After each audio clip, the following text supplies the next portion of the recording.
Mayong adlaw sa tanan, salamat sa Ginoo sa kahigayunan nga makapaambit na usab kita sa iyang pulong. Please turn with me to Romans chapter 3 verse 11. Roma kapitulo 3 bersikulo 11 ang giingon dinhi. Walay bisag usa nga nakasabot, walay bisag usa nga nangita sa Dios. May the Lord bless the proclamation of His word at this moment.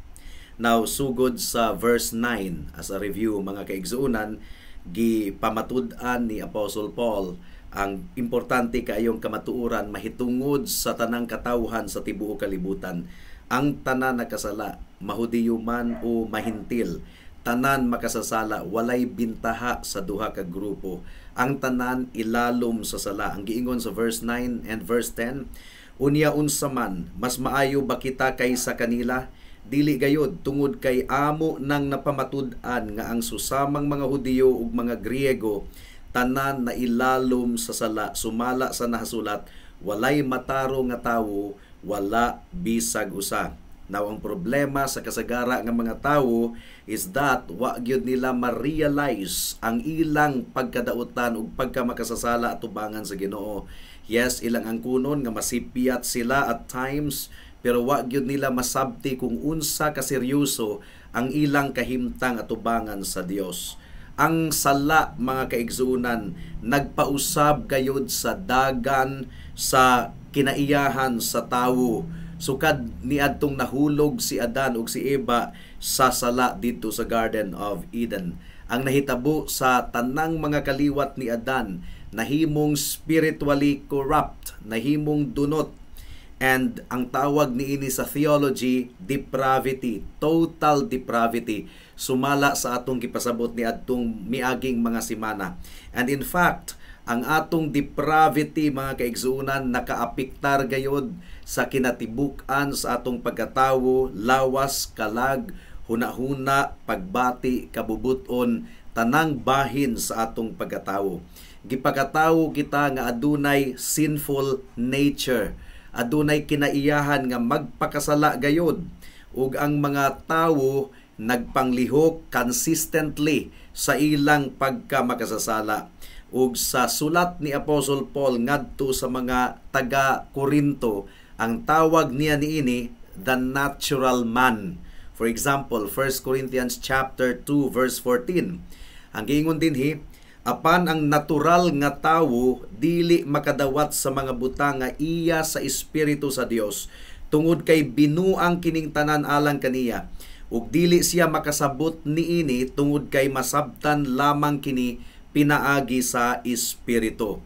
So niini nga passage mga kaigsuunan, gidescribe ni Apostle Paul ang espiritual nga kangit-ngit nga nagtabon sa kasing-kasing sa tawo.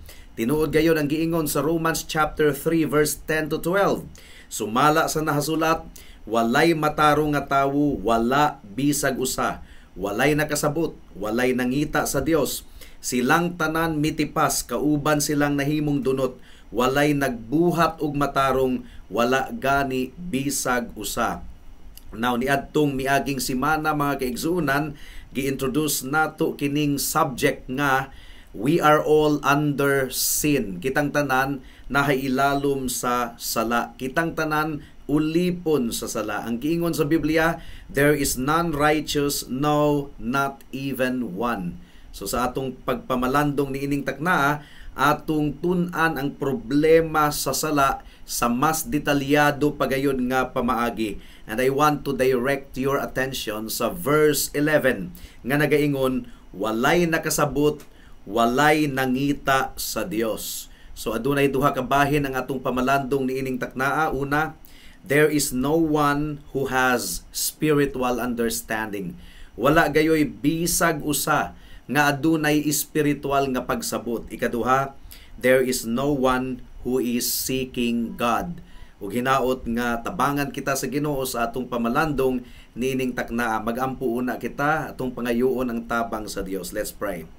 O dear Heavenly Father, we praise you because you have given us your word so freely and that you have made a way nga ang solid proclamation of the gospel makaabot dinhi sa dakbayan sa Iligan, sa panagtigom dinhi sa OVCF. And we pray, O God, that you will indeed anoint your servant as he proclaims your word this morning.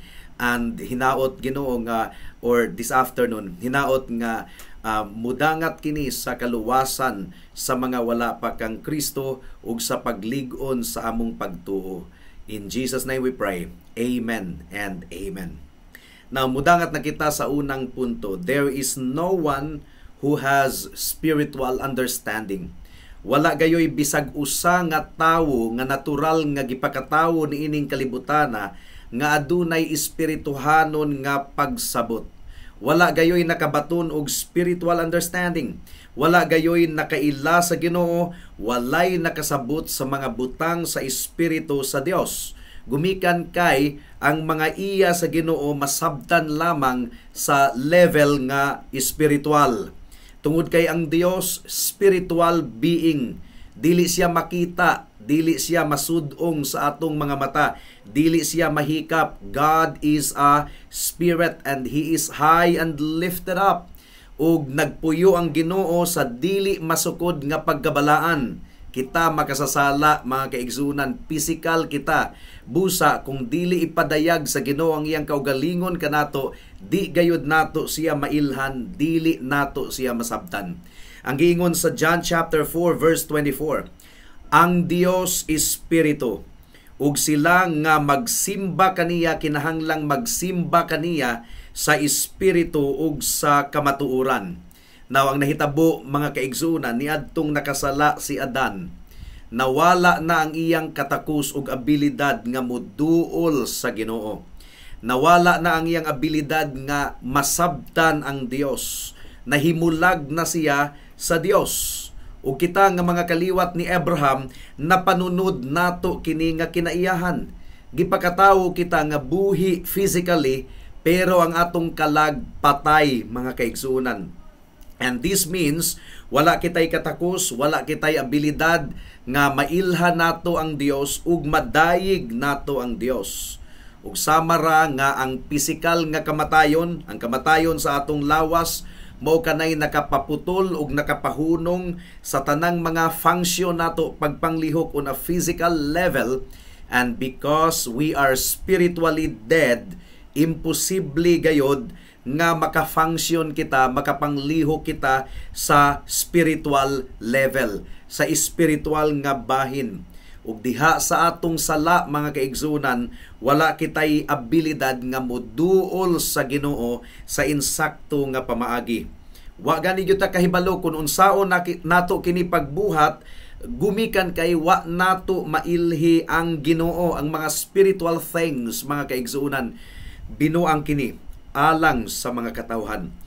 Ang giingon sa 1 Corinthians chapter 2 verse 14 once again, apan ang natural nga tawo dili makadawat sa mga butang nga iya sa espiritu sa Dios, tungod kay binuang kini alang kaniya, ug dili siya makasabot diini tungod kay masabtan lamang kini pinaagi sa espiritu. So you see, kung dili gayud ablihan sa Ginoo ang atong hunahuna o kasing-kasing, ang atong espiritu, ang atong kalag, di gyud nato masabtan ang mga espirituhanon nga butang mahitungod sa Dios.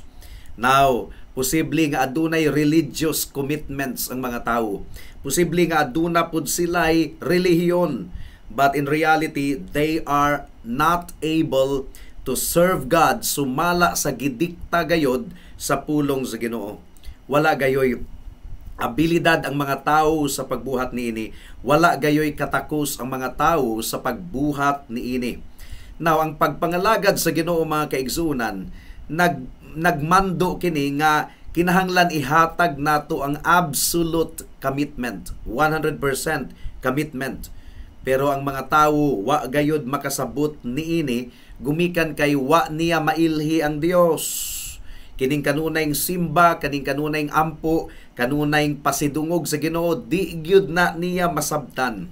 The lost man has the ability to commit himself to the things of God, or meaning to say, ang usa ka tawo nga wala pa diha kang Kristo, wala gayoy abilidad nga iyang i-commit ang iyang kaugalingon diha sa Ginoo, gumikan kay dili gayod niya kini masabtan. Now, ang mga tawo For example, gigamit sa mga tawo ang illustration sa buta. Isip pag-describe sa atong kondisyon. Mo kini gigamit ni Pablo, mga kaigsuunan, kasagara nga illustration, gigamit niya ang pulo nga buta. For example, Ephesians chapter 4 verse 17 to 19. Please turn there. Ephesians chapter 4 verse 17 to 19 ang giingon dinhi.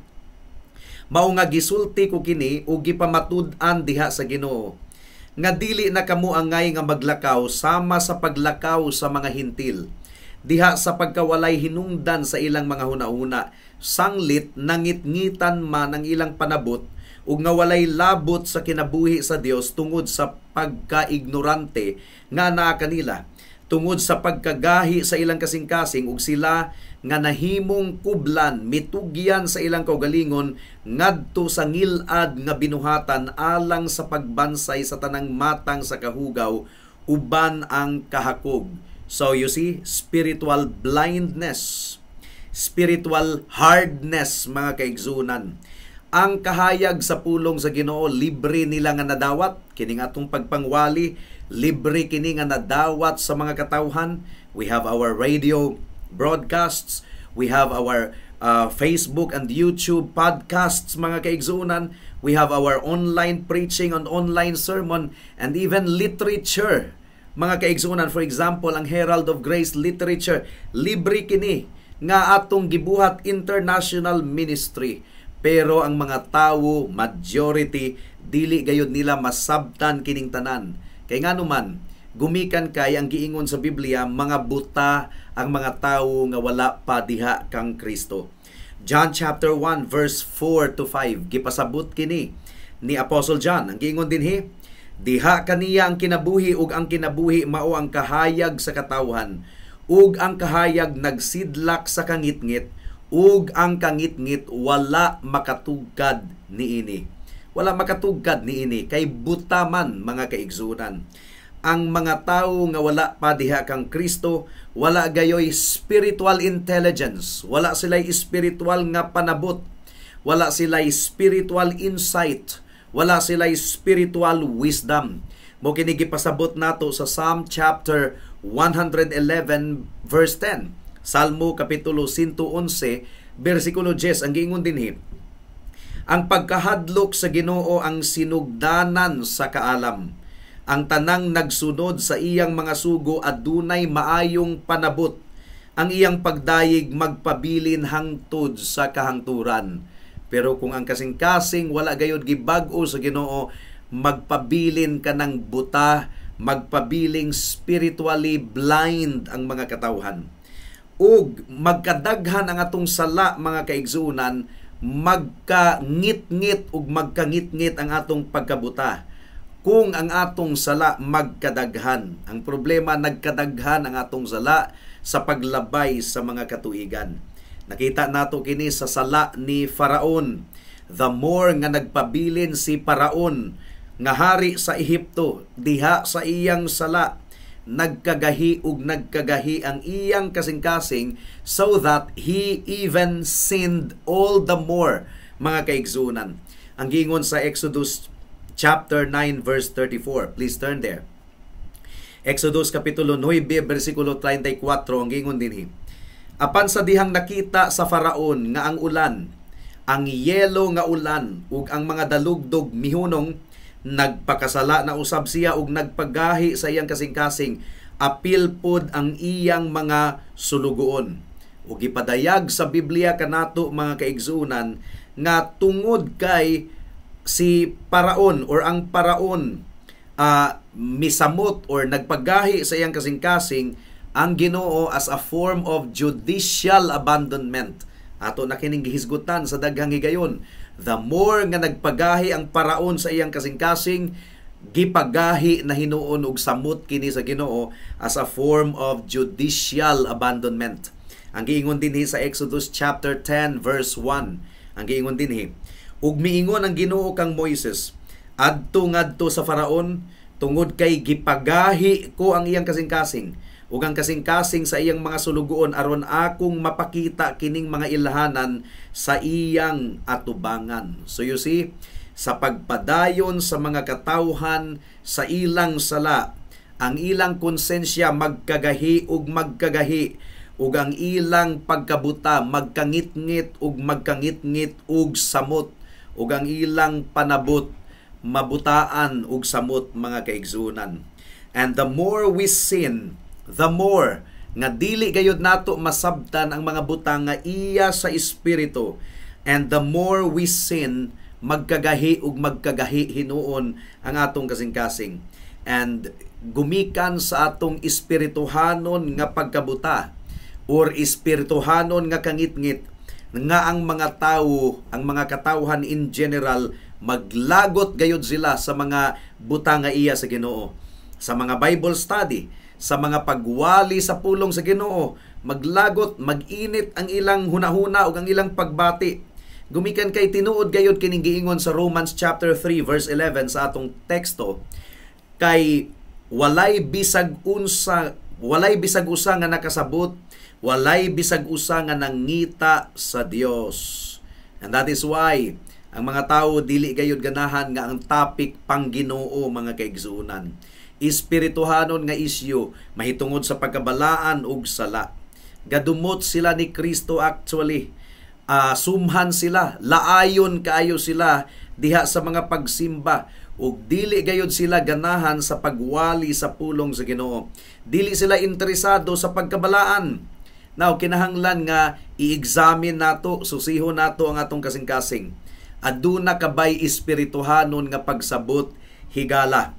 Aduna kabay espirituhanon nga panghuna-huna. Ang kaluwasan, mga kaigsunan, dili lamang kini intellect, pero ang kaluwasan nag-involve gayud og intellect, nag-involve gayud og spiritual understanding. Ephesians chapter 1 verse 17 and 18 ang giingon dinhi, mga kaigsunan.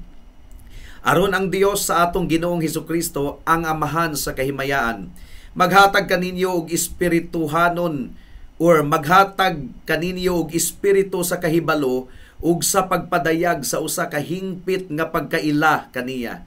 Sanglit na lamdagan ang mga mata sa inyong kasing-kasing aron masayran ninyo kung unsa ang paglaom sa iyang pagtawag, kung unsa ang mga bahandi sa kahimayaan sa iyang ipanunod sa mga balaan. Ephesians chapter 4 verse 11 to 13. Ang giingon dinhi, mga kaigsuonan, gigasahan niya ang uban nga mahimong mga apostol, ang uban propeta, ang uban ibanghilista, ug ang uban pastor ug mga magtutudlo. Para sa unsa? Aron andamon ang mga balaan sa buluhaton sa pagpangalagad sa ikalig-on sa lawas ni Kristo, hangtod makaabot kitang tanan sa pagkahiusa sa pagtuo ug sa hingpit nga pagkaila sa anak sa Dios, hangtod mahimong mga tawo nga adunay igong pangidaron, hangtod sa sukod sa hingpit nga barog ni Kristo. Ug aron mahitabo kini, mga kaigsunan, gikinahanglan nato ang balaang espiritu nga mo'y magpanglihok sa atong kasing-kasing ug hunahuna aron atong masabtan ang iyang pulong, aron mahimo kitang lig-on spiritually. Colossians chapter 1 verse 9 and 10, mo kini ang pag-ampo ni Apostle Paul. Mao nga sukad sa adlaw nga amo kining nadungog, wala kami muhunong sa pag-ampo alang kaninyo, ug sa pagpangaliya nga kamo pagapunon sa kahibalo sa iyang kabubuton sa tibuok kaalam ug pagsabot nga espiritual. Aron maglakaw kamo nga angayan diha sa Ginoo, nga bug-os nga makapahimuot kaniya, mamunga sa matag buhat nga maayo, ug mutubo sa pagkaila sa Dios. Karon ang pangutana, unsa man ang inyong pagbati sa atong Ginoong Hesukristo? Unsa man ang inyong hunahuna mahitungod kang Kristo? Unsa man ang inyong commitment? Kung si Pedro ang atong pangutan-on, mga kaigsunan, namiya man ang uban nga mga tawo, namiya ang bagang katawhan gikan sa pagsunod kang Hesus, kay wa nila maagwanta ang bugat nga pagtulunan ni Kristo. Mao nga gipangutana sa Ginoo ang 12. John chapter 6 verse 67 hangtod sa 69, ug si Pedro ang spokesperson ang giingon dinhi. Unya miingon si Jesus ngadto sa 12, mubiya ba usab kamo Unya mitubag kaniya si Simon Pedro, Ginoo, kang kinsa kami moadto, anaa kanimo ang mga pulong sa kinabuhing dayon, ug nagtuo kami ug nakasiguro nga ikaw ang Kristo, ang anak sa buhing Dios. Now, what about you, my dear friend? Kung magkalisod ang atong kinabuhi, kung magkalisod ang atong kahimtang, magpabilin ka ba diha kang Kristo or mobiya kadayon? Now, si Pedro, he was committed, and the other disciples as well. They were committed to remain in Jesus. Ngano? Gumikan kay nasabtan nila ang ilang tinuod nga panginahanglanon. Ug ang tinuod nila nga panginahanglanon mao ang kinabuhing walay katapusan. Ginoo, kang kinsa kami moadto, anaa kanimo ang mga pulong sa kinabuhing dayon. Now, what about the Church of Christ? Ang iglesia sa Ginoo bililhon kayo kini sa iyang pagtanaw.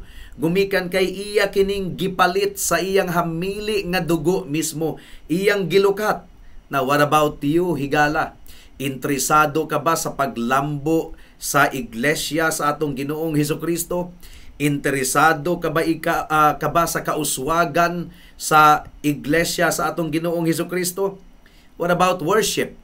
Ang Biblia nagaingon nga ang pagsimba humot nga halad atubangan sa Dios. Nangalimyon kini nga anindot kaayo sa atubangan sa Dios, iya kining gikalipay. What about you? Basin o gilaay ikaw sa pagsimba. Gihatag sa Ginoo ang iyang pulong aron atong pagapistahan sa atong pagsimba. Pero sama sa mga kasagara nga miingon, kung musimba mi unsa man makapamugas bata ni ana, makakwarta bata ana.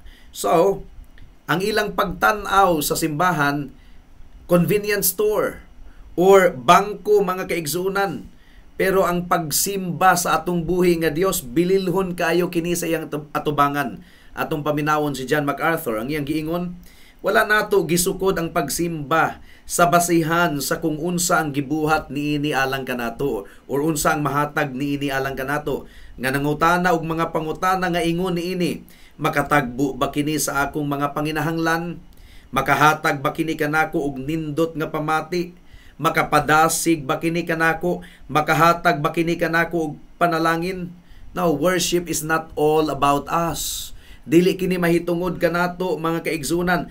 Ang worship is all about God. It's all about the triune Jehovah. It's all about Jesus Christ.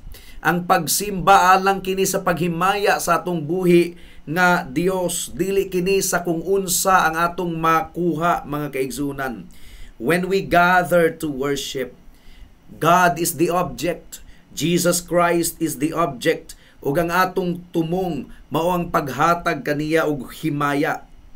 Ang worship, ang pagsimba sa bag-ong tugon, nakafocus gayod sa preaching, sa pagwali, mga kaigsunan. Mao kini ang primary nga activity ni Pablo, mao kini nag-una sa iyang buluhaton. And thanks God, since the Reformation, ang preaching nahimo ng focus ug ang pulpito anaa na sa tunga sa atong panagtigom. Ang Biblia, kung atong basahon ang Biblia, ang worship kinahanglang simple. And this has always been the case. Dili variety show ang worship. Simple ang worship. Ang Dios mismo mao ang naghatag kanato og elemento sa pagsimba. Ug kung atong hilabtan kini nga elemento, dili mahimuot ang Dios. Bisan pa mangani gipicture gyud ni sa mga bato sa altar sa Old Testament, bisan ang bato specific gayud. Anything about God untouchable na. Anything about the worship of God dili na pwede natong i-revise, mga kaigsuunan. Exodus chapter 20 verse 25. Now, this was Old Testament. Types and shadow, wala na kini karon. Pero ang pagsimba sa Old Testament, tanang detalye ang Ginoo ang gabuhat. Dili, wala sila'y katungod nga i-revise kadto. Ang giingon din hiyo, ug kung magbuhat kamo og altar nga bato, alang kanako, dili ninyo kini pagatukuron gikan sa sinapsapan nga mga bato. Tungod kay kung kamu magkupot sa inyong mga tigib sa ibabaw niini, kamu magapasipala niini. So, bisan pa ang pagbuhat sa altar, dili kuno gamit ang mga bato nga sinapsapan or buak nga bato. Kinahanglan tibuok gayod. Now, ang daghan kayong mga tao moingon nga, dili ko ganahan anang worship sa mga Christian churches kay boring, laayon ta, naragwali, naragabli og Biblia. Na unsa may boring mga kaigsunan? Ang pagampo, boring. Ang pagbasa sa balaang kasulatan, boring. Unsa man ang boring? Ang pagbasa sa Old Testament, sa New Testament, ang pagkanta og mga spiritual songs, ang pagwali sa pulong sa Ginoo, boring. Nagpasabot lang yun ka na mga kaigsunan nga mabaw kaayo ang imong pagtanaw sa Dios. Gikaminusan nimo ang Dios, wa nimo mailhi ang Dios. If you know God, you will value His worship and you will value His word. Ang worship naga-demand kini nga ang atong kasing-kasing aduna gayoy adoration sa atong Ginoo. Now, kung galisod ikaw sa pagsimba, ang problema anaa gayod sa imong kasing-kasing higala. Naa gayod, it's always a heart issue. Ephesians chapter 5 verse 19 ang giingon dinhi nga nagdinasigay kamo sa inyong mga kaugalingon diha sa mga salmo ug mga himno ug mga espiritual nga mga alawiton nga nagkanta ug nagmugna og mga tono sa inyong kasing-kasing alang sa Ginoo. Ug ang tinuod nga pagsimba pod mga kaigsunan dili kini ma-affected sa external circumstances or external nga mga panghitabo. For example, brown out, walay aircon, gipaningot kita sa kainit. Kung tinuod gayud kita nga nagasimba sa Ginoo, bisan pag brown out, magpadayon gihapon. Bisan pag wa kitay pamasahe, mangita gayud kitag pamaagi nga makaadto sa simbahan. Acts chapter 16 verse 23 to 25. Kung outward lang nga circumstances ni Pablo ug ni Silas ang atong tanawon, grabe, gigapo sila, samaran kayo sila, daghan kayo sila samad, gilatigo sila, gipriso sila, pero didto sa sulod sa bilangguan, gadayig gihapon sila sa Ginoo gasimba. So meaning to say, worship is not affected by external circumstances. Acts chapter 16 verse 23 hangtod sa 25. Ang giingon dinhi mga kaigsunan, sa dihang nalatigo na nila sila sa makadaghan, gitambog sila sa bilangguan, ug gitugon ang gwardya sa bilangguan nga bantayan sila og duro. Sa dihang nadawat niya kining maong sugo, iyang gipasulod sila sa pinakasulod nga bahin sa bilangguan ug gigapos ang ilang mga tiil sa mga gapusanan. Apan sa dihang nagtungang gabi na, si Pablo ug si Silas nagampo ug nag-awit ug mga alawiton alang sa Dios ug gipaminaw sila sa mga binilanggo. That is worship, not affected by external circumstances. Now, what about the Bible? Are you interested to open your Bible and read? What about prayer? Interesado ka ba nga mga liya ug magampo sa Dios? What about sala? Imo ba kining gidumtan higala? What about righteousness, pagkabalaan? Giuhaw ka ba sa pagkabalaan higala? Ang giingon sa Matthew chapter 5 verse 6, bulahan sila nga gigutom o giuhaw alang sa pagkamatarong, tungod kay sila pagabusgon. Now, what do you think about God's people and about God's servant? Gihigugma mo ba ang mga katawhan sa Dios? Gitahod mo ba? Gipahinungdan mo ba ang mga sulugoon sa Ginoo, ang mga pastor nga matinud-anon nga nagwali sa iyang pulong? Ang pangutana, duna kabay espiritual nga pagsabot? Ang imong paminsar, espiritual ba higala? Romans chapter 8 verse 6, if you are not spiritual, you are the one being described in Romans chapter 8 verse 6. Ang giingon din tungod kay ang pagkaunod nun sa hunahuna, kamatayon, apan ang pagka-espiritual sa hunahuna, kinabuhi o kalinaw.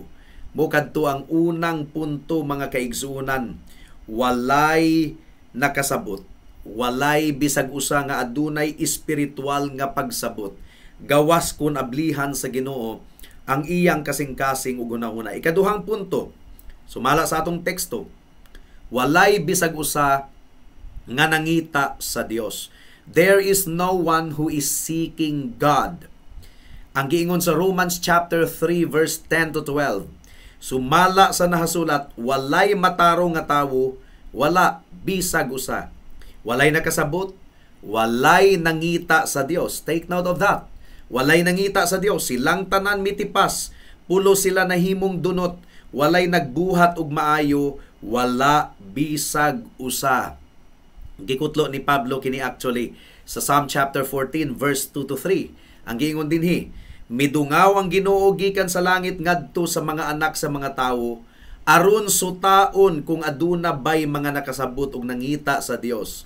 Silang tanan mitipas, silang tanan nahimong hugaw, walay nagbuhat og maayo, wala bisag usa. Isaiah chapter 64 verse 7, ug walay nagtawag sa imong ngalan nga nag-aghat sa iyang kaugalingon nga mukupot kanimo. Now, tungod sa spiritual nato nga kamatayon or spiritual depravity, wala gayud kitay tinguha alang sa Dios. And as we consider the bondage of our will, ang atong kabubuton nagapos diha sa sala, we have to understand na ang atong kabubuton di man gyud absolute nga nagapos. Gumikan kay duna kitay gahom nga buhaton ang gusto nato. Ako nagpili nga ang suot, ang color sa akong suot mura og barong nga yellow. So wala may gabuot nako niini, walay nagpugong usab nako nga buhaton kini. We certainly have the power to do what we want to do. Ang mga tawo aduna gayoy kagawasan nga mupili kung unsa ang iyang paliton nga sud-an sa karinderya. Mao kana ang physical nga aspeto. Doon na kita'y kagawasan nga mo decide. Pero pag-abot sa mga espiritual nga butang, wala tay kagawasan. Naaragyod ta og balibad sa atong Dios. Naaragyod ta og balibad sa pulong sa Ginoo ngano ang atong kabubuton nahimong ginapos diha sa sala. Wala lang kay wala kita nangita sa Dios, atong gibuhat ang kutob sa atong mahimo nga atong likayan ang Dios. That's what simple human beings are. Sinful human beings are. People seek religion. Aduna kunuhay relihiyon ang mga tawo, pero wala sila'y Ginoo. Wa sila nangita sa Dios. Walay tawo nga nangita sa Dios. Walay tawo nga aduna gayoy tinguha nga mupasakop sa autoridad sa Dios. Ug ang samin ni ana, ang samin mao kining mga tawo nga musupak bisag kinsa nga autoridad nga ibabaw kaniya. Ang mga anak mutubag-tubag sa mga ginikanan. Ang tawo nga makasasala by nature musupak gayud sa Dios. Romans chapter 3 verse 18 ang gingon dinhi, walay kahadlok sa Ginoo atubangan sa ilang mga mata. So walay kahadlok. Romans 1:30, they are called haters of God. Romans 8:7, because the carnal mind is enmity against God. Kaaligot-got batok sa Dios. Ang natural nga tawo nagdumot gayod sa gamhanan kaayong Dios. Soberanong Dios, labing labaw nga Dios. Gidumtan sa tawo ang pagdumala sa Dios. Gidumtan sa tawo ang balaod sa Dios. Ug ang iyang pagsupak sa Dios mao ang hinungdan nganong musupak usab kita sa bisan kinsang autoridad nga ibutang sa Ginoo ibabaw kanato. Gibuhat kita sa Ginoo aron higugmaon siya, aron dayigon siya, aron pasidunggan siya. Pero ang mga makasasala walay kahadlok sa Dios, walay pagtahod sa Dios, walay pagpasidungog sa Dios. Wala gayoy tinguha nga lipayon ang Dios sa ilang kinabuhi.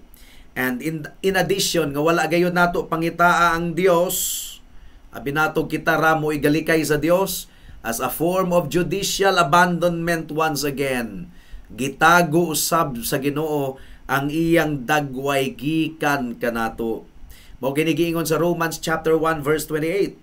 Ug tungod kay dili nila buot nga magpabilin ang Dios sa ilang kahibalo, gitugian sila sa Dios ngadto sa hugaw nga hunahuna aron buhaton ang mga butang nga dili angayan. So judicial abandonment, gipasamot sa Ginoo ug kabuta ug kagahi ang kasing-kasing sa mga tawo.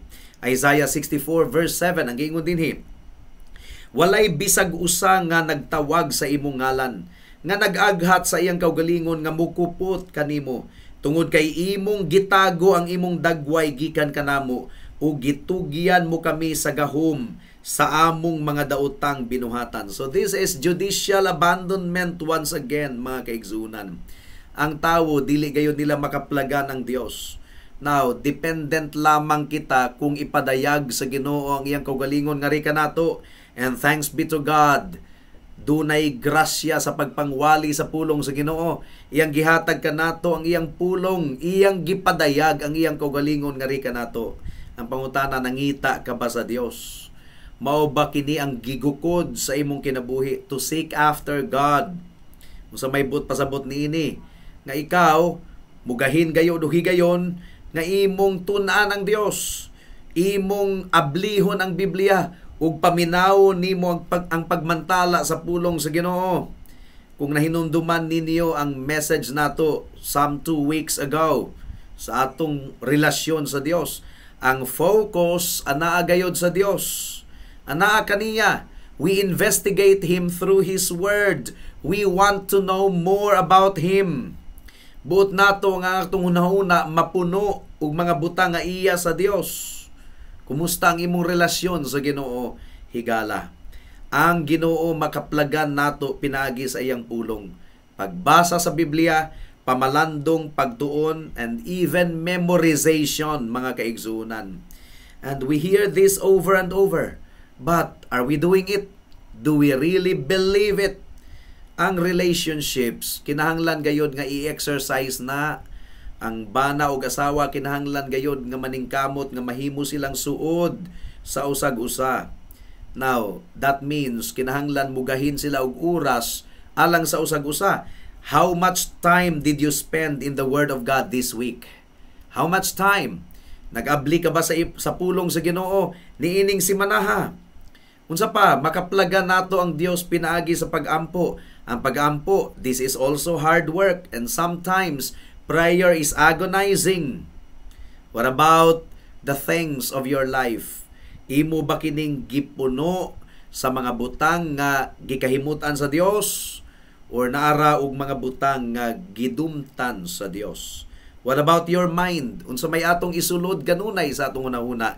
Philippians chapter 4 verse 8. Ang giingon dinhi, mga kaigsunan, sa katapusan, mga igsuon, unsa man nga butang nga matuod, unsa man ang mga butang nga matinud-anon, unsa man ang mga butang nga makatarunganon, unsa man ang mga butang nga putli, unsa man ang mga butang nga angayan higugmaon, unsa man ang mga butang nga maayo ang taho, kung aduna may hiyas o kung aduna may angayang daygon, pamalandungi kining mga butanga. Think about these things.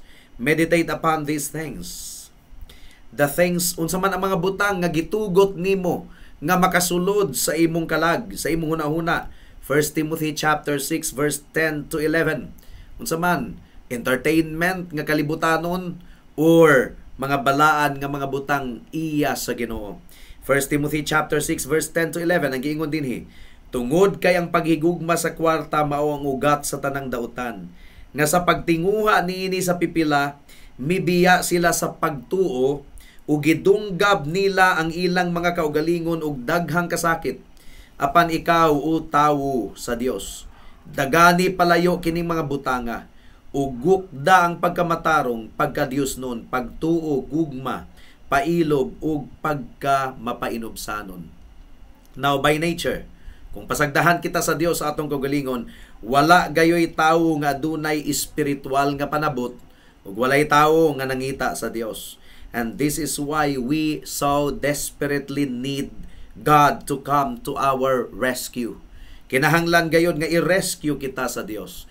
Kung patay kita diha sa sala, if we are spiritually helpless, nanginahanglan kita sa gamhanang Dios nga muluwas kanato gikan sa atong kahimtang.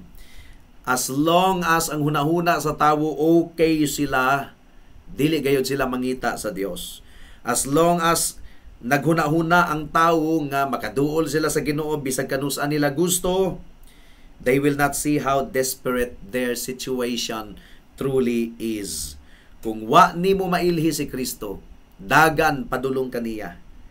Kinahanglan nga imo siyang pangitaon pinaagi sa pulong sa Dios. Kinahanglan nga masabtan nimo nga si Kristo lamang ang bugtong Dios ug manluluwas sa mga makasasala. Kinahanglan nga maablihan ang atong kasing-kasing ug hunahuna, and only God can do that. Now, paminawa kini higala. Nothing else will keep you faithful when all else fails. Gipangita mo ba ang Dios? Nadani ka ba sa Dios? Has God captivated your heart, soul, and mind? Kung wala pa, but pasabot, ulipon ka pa sa sala. Ang imong tinguha, sala. Mga butang niining kalibutana. Ang imong tinguha, mga butang at dulumtanan at tubangan sa Dios. O kung mamatay ikaw ni ana nga kahimtang, malaot kayo ng imong kalag. Pag hinulsol sa imong sala, higala, ug dangop kang Kristo, dagan padulong kaniya, tuuhi ang iyang dugo ug ang iyang pagkamataro nga igo na, aron ikaw mahinluan at tubangan sa Dios. In other words, dawata siya, saligi siya lamang, ingon nga imong bugtong Dios ug manluluwas, ug buhata kini karon kay base ng ugma, ulahin ang tanan. Magampo kita. Salamat o Dios sa imong pulong nining taknaa. Among gipangayo ang bunga nini. Among gipangayo nga imong ablihan ang among mga mata, ang among understanding, O God. Ug among gipangayo nga imo kaming iduso ngadto sa pagpangita kanimo pinaagi sa imong pulong, pinaagi sa mga pag-ampo, pinaagi sa pagwali sa imong pulong, O Dios. Salamat. In Jesus' name we pray. Amen. Daghang salamat sa pagpamati sa pulong sa Ginoo. God bless us all.